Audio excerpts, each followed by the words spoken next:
How to talk about self, यानी कि अपने बारे में कैसे बात करें, अपने बारे में या किसी के बारे में कैसे बात करें। इसके लिए मैं 3 शब्दों की बात करूंगा, यूज ऑफ इज, एम और आर। इनमें से इज का प्रयोग किसी भी सिंगुलर सब्जेक्ट के साथ होता है, यानी कि जहां पर भी हमारे पास एक वचन वाला कोई भी सब्जेक्ट दिया होगा, एक वचन वाला कोई भी कर्ता दिया होगा, वहां पर हमारे पास इज का यूज होगा। जैसे ही, शी, इट, सिंगुलर नाउन जैसे बॉय, गर्ल, मोहन यानी किसी का नाम, इन सब के साथ इज का प्रयोग होगा वर्तमान में, प्रेजेंट में। एम का प्रयोग केवल और केवल आई के साथ होगा, आई यानी मैं, जैसे I am a student. Are का प्रयोग प्लूरल सब्जेक्ट्स के साथ होगा, कैसे we, you, they, plural subject कोई भी, जैसे boys, girls, friends etcetera. Am के प्रयोग की अगर मैं बात करूं, जैसा कि आप स्क्रीन पर देख रहे हैं, स्कूल गोइंग बॉय है और वो बोलता है I am Mohan, I am a student, I am your friend. जब हम अपने बारे में बात करें तो आई का प्रयोग होता है। मैंने जैसा बताया, दूसरे के बारे में बात करेंगे तो इज का प्रयोग होगा, जैसे यही स्कूल गोइंग बॉय अब दूसरे बच्चे के बारे में इंट्रोडक्शन दे रहा और बोल रहा है he is Shyam, he is a student, he is my friend. Is का प्रयोग सिंगुलर यानी कि एक वचन सब्जेक्ट के साथ होता है, जैसा मैंने आपको बताया। She is Seema, she is a student, she is my friend. बात करता हूं मैं आर की। आर का प्रयोग प्लूरल के लिए होगा, यानी कि एक से ज्यादा के लिए, प्लूरल मीन्स बहुवचन के लिए, एक से ज्यादा के लिए। यही स्कूल गोइंग बॉय बोलता है। आप पिक्चर में देख सकते हैं 4 बच्चे हैं, इनके बारे में बात करता है। यद्यपि अगर ये हमारे पास 4 से ज्यादा हो तब भी कोई दिक्कत नहीं, कहने का मतलब एक से ज्यादा हो तो हमारा प्लूरल हो जाएगा, यानी कि बहुवचन हो जाएगा। जैसे दे आर माई फ्रेंड्स, वे मेरे मित्र हैं। दे ऑल आर स्टूडेंट्स, वे सभी विद्यार्थी हैं। जैसा कि मैं आपको पहले ही बता चुका हूं, are is used for we, you, they and plural subjects.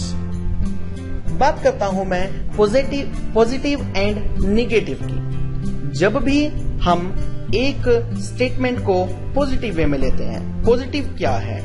एक ऐसी स्टेटमेंट जिसमें ना तो नहीं दिया हो और ना ही क्या दिया हो हिंदी के वाक्य में, वो हमारी एक पॉजिटिव स्टेटमेंट है। कैसे? जैसा कि आप स्क्रीन पर देख रहे हैं, आई एम अ टीचर। निगेटिव बनाने के लिए हमने हेल्पिंग वर्ब के ठीक बाद आई एम यानी कि नॉट, उसके बाद आप दोबारा से फर्स्ट वाली लाइन देखिए, लिखा है अ टीचर, यानी कि पॉजिटिव में स्टेटमेंट थी आई एम अ टीचर, यानी कि मैं एक अध्यापक हूं, और निगेटिव में हो गया आई एम नॉट अ टीचर। इसी प्रकार से ही इज अ स्टूडेंट, और निगेटिव में यानी कि नकारात्मक वाक्य जिनमें नहीं का प्रयोग होता है कि he is not a student, वह एक विद्यार्थी नहीं है। She is an engineer, negative sense में she is not an engineer. It is a ball, it is not a ball, यह गेंद नहीं है। We are friends, we are not friends. You are advocate, तुम एक वकील हो।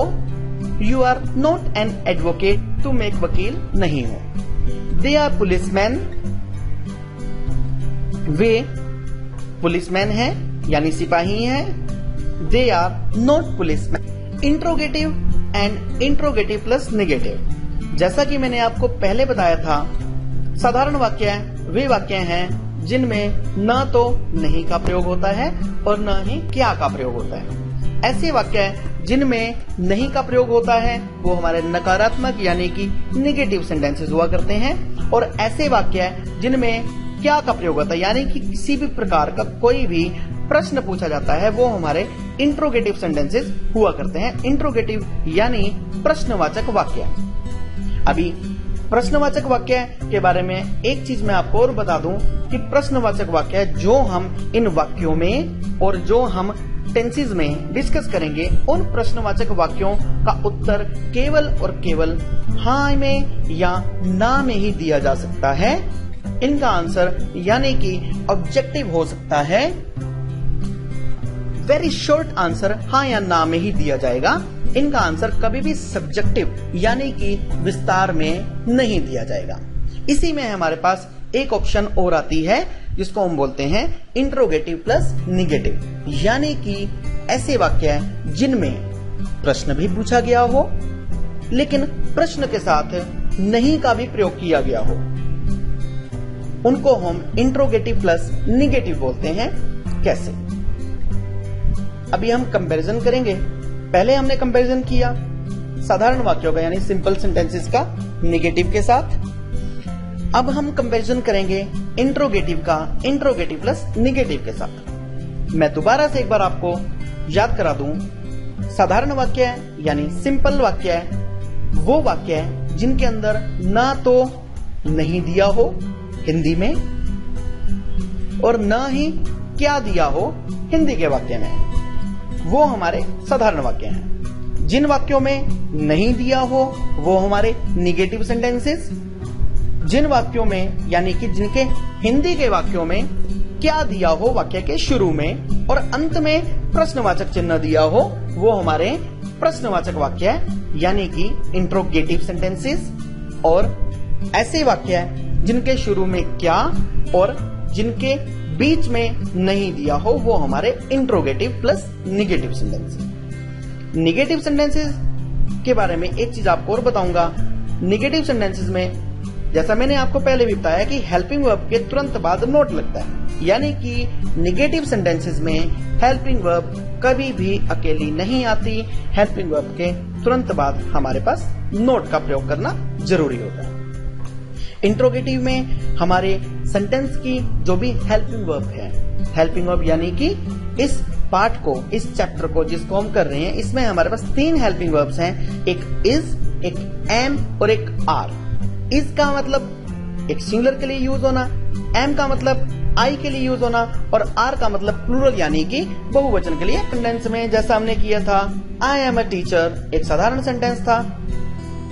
मैं एक अध्यापक हूँ, मैं एक अध्यापक नहीं हूँ, आई am not a teacher, note लग गया था हेल्पिंग वर्ब के तुरंत बाद। इंट्रोगेटिव में यही हमारी हेल्पिंग वर्ब वाक्य के आरंभ में आ जाएगी। कैसे? एम आई अ टीचर, क्या मैं एक अध्यापक हूँ, क्योंकि हिंदी में हमारे पास प्रश्न पूछा गया क्या मैं एक अध्यापक हूँ, और जब इस चीज को वेरीफाई करना हो कि क्या मैं अध्यापक नहीं हूँ यानी कि क्या भी आ गया और नहीं भी आ गया, तो इसमें हमारे पास इंट्रोगेटिव प्लस नेगेटिव की ऑप्शन लगेगी। इंट्रोगेटिव प्लस नेगेटिव बनाते समय एक बात का ध्यान रखेंगे, इंट्रोगेटिव सेंटेंसेस में जैसे हमारे पास हेल्पिंग वर्ब वाक्य के शुरू में आ जाती है और उसके बाद तुरंत बाद हमारे पास सब्जेक्ट आ जाता है, सब्जेक्ट के बाद हमारे पास रेस्ट ऑफ द सेंटेंस आ जाता है।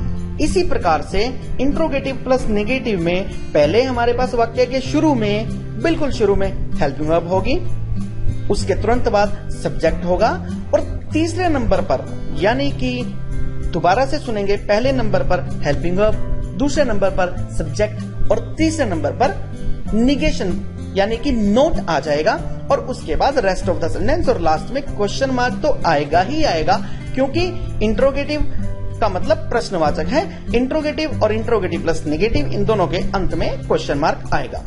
सिंपल वाक्यों के जो हमने सबसे पहले किए थे साधारण वाक्य और नेगेटिव सेंटेंसेस यानी कि सिंपल सेंटेंसेस और नेगेटिव सेंटेंसेस इन दोनों के अंत में फुल स्टॉप आता है और इंट्रोगेटिव प्लस नेगेटिव के अंत में क्वेश्चन मार्क आता है।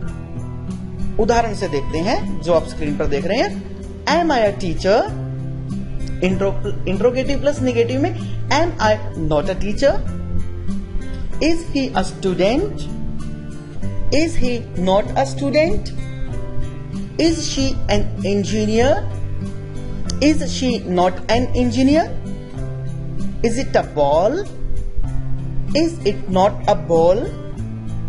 Are we friends? Are we not friends? Are you advocate? Are you not an advocate? Are they policemen? Are they not policemen? इस बात का ध्यान रखें इंट्रोगेटिव और इंट्रोगेटिव प्लस नेगेटिव वाक्यों को बोलते समय कि हमारे बोलने की सेंस जो है, हमारे बोलने की जो टोन है, उसमें एक प्रश्न का प्रभाव उत्पन्न होना चाहिए। यानी कि एक प्रश्न अवश्य ही प्रश्न की टोन होनी चाहिए। ध्यान से देखिए, अगर मैं इसी सेंटेंस को ऐसे बोलता हूं, एम आई अ टीचर, तो इससे हमारे पास किसी भी प्रकार के कोई प्रश्न का प्रभाव उत्पन्न नहीं हुआ। प्रश्न का प्रभाव कैसे उत्पन्न होगा? Am I a teacher. और इसी प्रकार से इंट्रोगेटिव प्लस नेगेटिव में भी am I not a teacher, यानी कि जो भी हम वाक्य बोलें उसके अंदर हमारे पास एक प्रश्न की टोन जो है, प्रश्न का प्रभाव अवश्य ही उत्पन्न होना चाहिए। इन्हीं को अब एक कन्वर्सेशन की एक्सरसाइज के पॉइंट ऑफ व्यू से देखते हैं। जैसे आप स्क्रीन पर देख रहे हैं, what is your name? My name is Vijay. Are you a student? Yes, I am a student. हाँ, मैं एक विद्यार्थी हूं। Are you married? क्या तुम शादीशुदा हो? No, I am not married, I am single. Where are you from? तुम कहां से हो? I am from Ambala. How are you? तुम कैसे हो? I am fine, thank you. What about you? मैं ठीक हूं। आप अपने बारे में बताइए। I am also fine. Where is your mobile? My mobile is at home. What is the colour of your mobile? Is it white? No, it is black. How are your parents? They are well. Where is your father? He is out of station today. इस प्रकार से हमने इस conversation में is का प्रयोग देखा। is का प्रयोग हमने WH फैमिली में भी देखा, क्योंकि एक प्रकार से क्वेश्चंस भी पूछे जा रहे हैं और उसके उत्तर भी दिए जा रहे हैं। अब क्वेश्चंस WH फैमिली का प्रयोग करके, प्योरली श्योरली WH फैमिली का प्रयोग करके क्वेश्चंस की बात करता हूं। Where are you? I am in Delhi today. What is your house number? It is 20/84। How old are you? I am 15।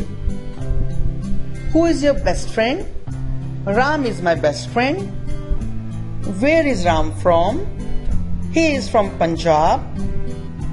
Where is petrol pump? It's 5 kilometers from here. Is your mother a teacher? No, she is housewife.